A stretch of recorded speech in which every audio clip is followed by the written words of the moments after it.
Okay, so evidently when you are making videos on your phone, I wonder if I can put on a like do not disturb or something, because if someone calls you, it ends the video.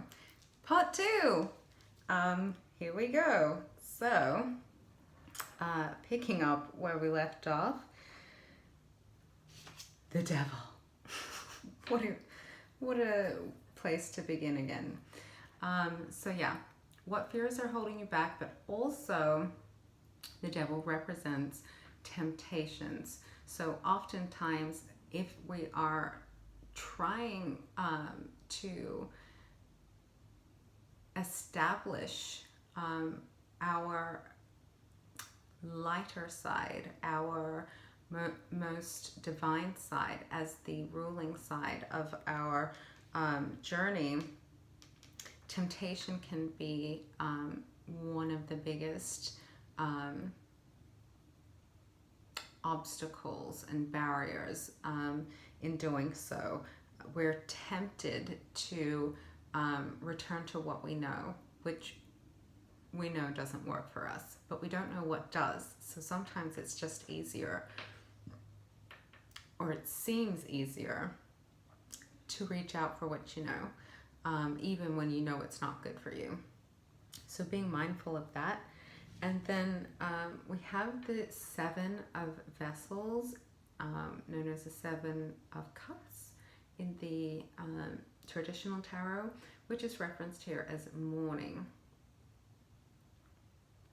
So for me, mourning this is something that I have definitely been working through in manifesting for this next decade. Is if you, it's always upside down when I do it, but I also feel like I have to like twist the skin so you can see. This is a tattoo of Phoenix because I have very much resonated with that experience of constantly the term reinvent yourself does not actually fit. It's commonly understood as what I've been doing, but I'm not, in my experience, reinventing myself. I'm taking off layers of untruth and revealing more of myself.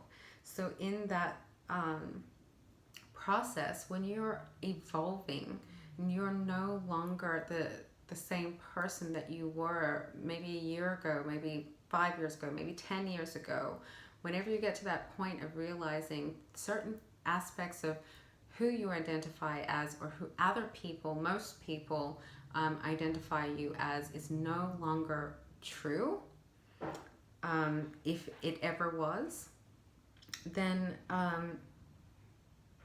I go through a mourning process, because not all of what I'm letting go is something that I'm like, ugh, I don't want to be that anymore. Sometimes I've just outgrown it, and it's not something that's bad.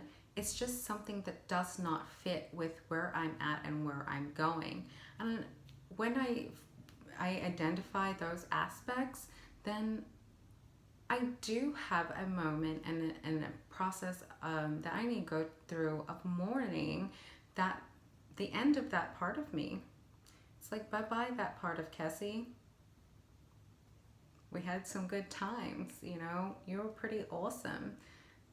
You're not gone because you suck, you're just gone because a new part of me had to make space for this, and this is like even better. So that's what's going on, and not just within yourself, but within your life. Oftentimes moving forward in a really powerful way does require letting go of other people, letting go of situations, letting go of experiences, go-to experiences that you're used to providing you with a certain feeling and an influence that are not having that effect on you in that way anymore.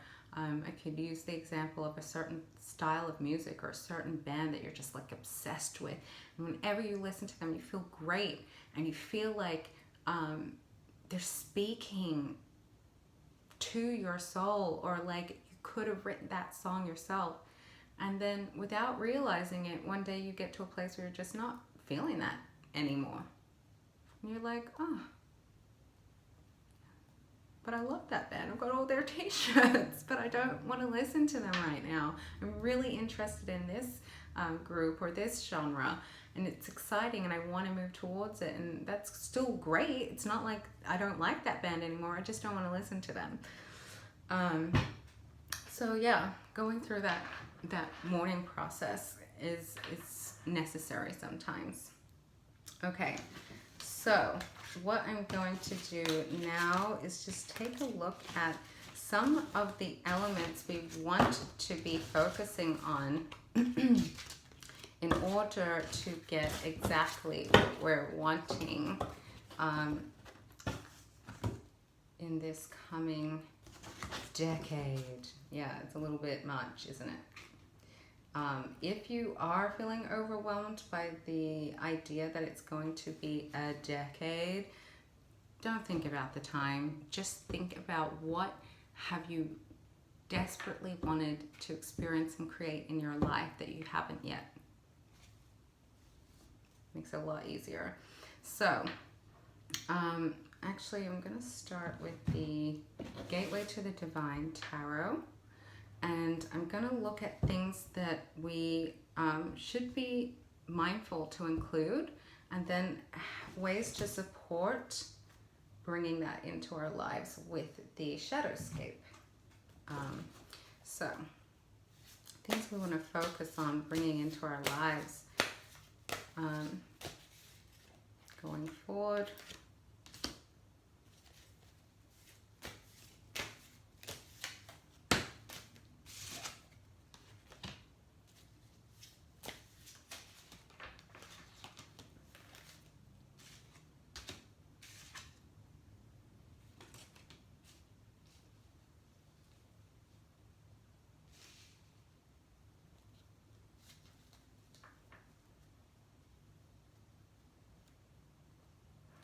Interesting.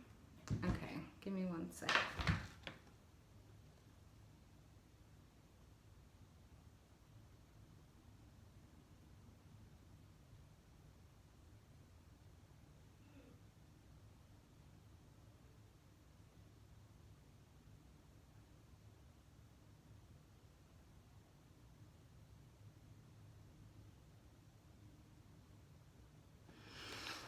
It's pretty cool. So, this is what I'm getting. So we have the Page of Wands. And the Page of Wands represents magic. It represents inspiration, passion. Can represent sexuality as well. It's mostly depicted in red tones. So if you go with chakras, then you're going to be seeing the root chakra there. And what I'm getting from this is the way that this page is holding on to that wand is almost like it's his truth, it's his power, it's his talisman, and it's going to be the thing that not only protects him but paves the way, that is the tool, the magical tool. So this is coming through to me about embracing the power of the tools. So that can be, you know, spiritual tools like meditation and yoga and things like that. But it can also be practical tools like, you know, working with someone to develop your budgeting skills, working with someone to overcome bad habits, you know, but it's all about embracing the tools and the passion, your desire to move forward. What is inspiring you, and what tools do you have that you can use to bring that inspiration into reality, but also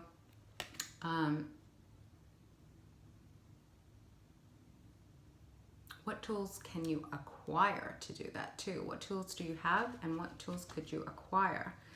Then we have the Five of Wands.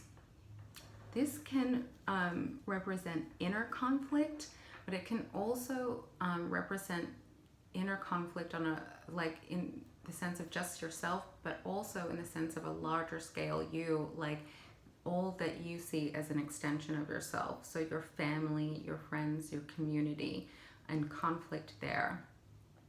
So the main point that's coming through for me is that this is an internal conflict. So it's not that you're being attacked by something outside of you, even when it's your family, friends, or community. This card only references that as a part of you. So this is an internal conflict, but it can also, what I'm getting from it is, I'm getting, don't shy away from conflict. For many people, that can be a deciding factor in moving forward towards something or overcoming something, is their conflict. And many of us want to either avoid conflict or just engage with it just for the sake of winning. Neither are actually beneficial to us. This card is coming through to me as, do not be afraid of inner conflict with yourself, within your extended self, friends, family, community. Know that you can hold your own. Know that you do not need to be drawn into a fight for no purpose. But it is good to always question yourself. So if you are the kind of person who's always very, very sure of yourself, that's awesome.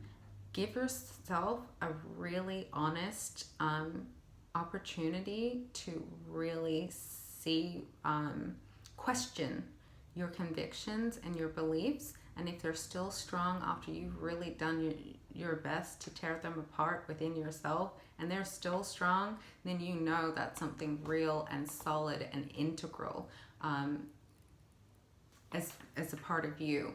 But without doing that, we can often just get so attached to beliefs and ways of doing things that we don't actually stop to see if it's in our best interest.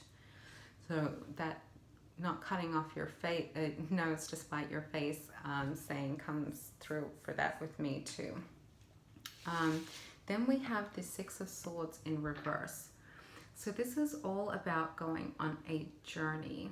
This is often referenced to deeper meaning, deeper understanding, transformation and such, because it is referenced as the ferryman.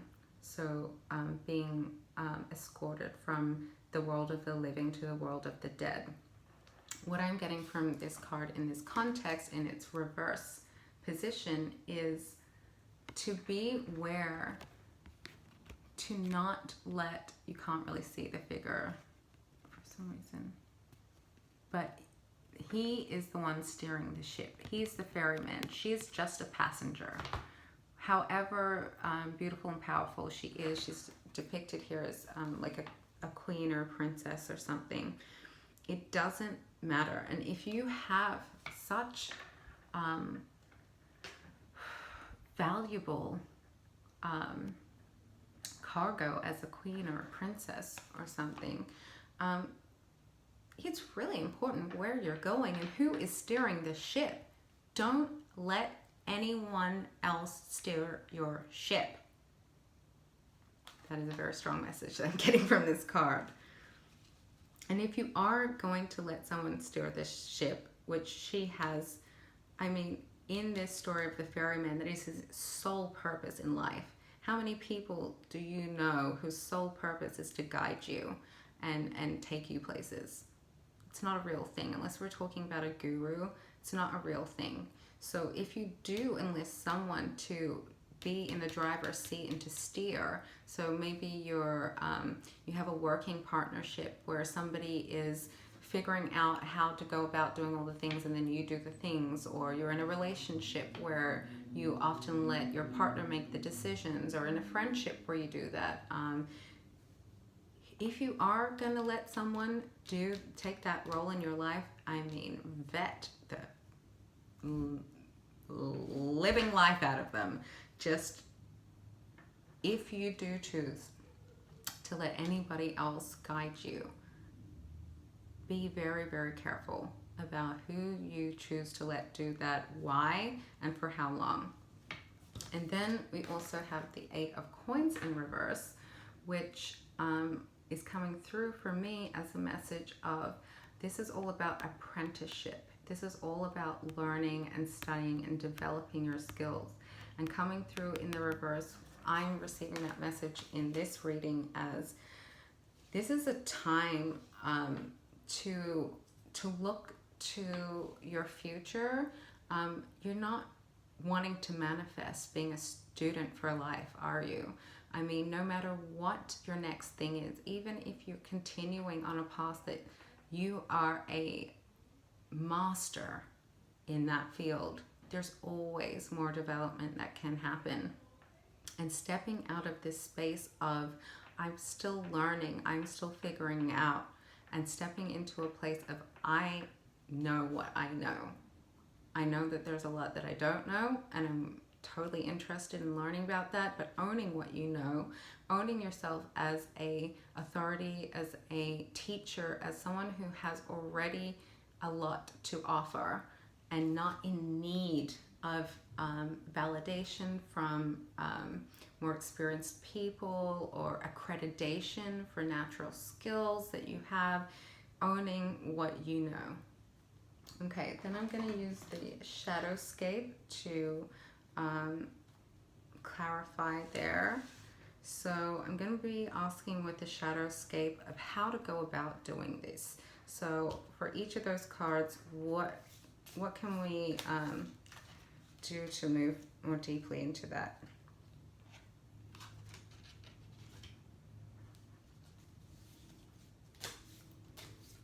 One more.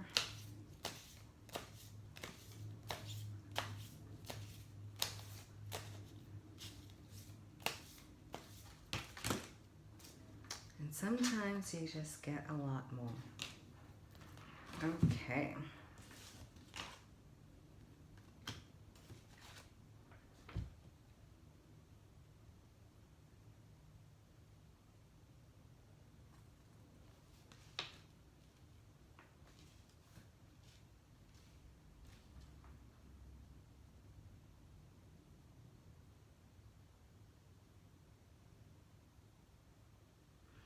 Okay, so what I'm going to do is start with, have the Page of Swords. And so what's referenced here is perception and the light, dark, light and shadow of perception. This came out with the Ace of Swords, which is all about powerful truth. And so when it comes to perception, because everything has light and shadow, if you get into a place of feeling indecisive or confused, really take the time to get in touch with your inner truth. That's shifting. Our understanding, our perception, our experience of that is always shifting. So don't hesitate to go within and really see what your truth is in any moment with any situation. And we have the Queen of Wands, and she is depicted here as playing the harp, and she's all about passion. So she's the Queen of Wands. All the things I was saying about the Page of Wands, she's the queen of that. So she owns it, and she owns it unashamedly, and she owns it in an expansive and beautiful way. And the fact that she's referenced here as playing the harp, which is, you know, often seen as a divine instrument. You always see like angels playing harps. And so this is about moving forward with passion. When we're talking about utilizing tools, owning your passion, channeling your passion, and when you think of music too, it kind of floods the space. So allow your passion to flood through all that you're doing, all of your life. It's very, very powerful. And then we have the Three of Cups, which is joy. Joy, celebration, and they're all like, it's like three mermaids depicted here with these full cups, like kind of like cheers. Yeah, we're all having a good drink, we're sharing this experience, but they're all kind of like ready to tip their cups into each other's cups. So it's all about sharing. And so joy is one of the most beautiful things to share. You can give it freely, and you can accept it freely, and give it freely and accept it freely. It creates this beautiful and intense momentum where everything just starts to get better and more beautiful and more powerful with that joy. And it's always depicted as three, like, coming together. So generally three women, but it is about coming together to create that joy too. So don't be, that can be a really powerful tool to use for passion and inspiration, is to connect with other people in a joyful way. And then we have the Page of Cups in reverse.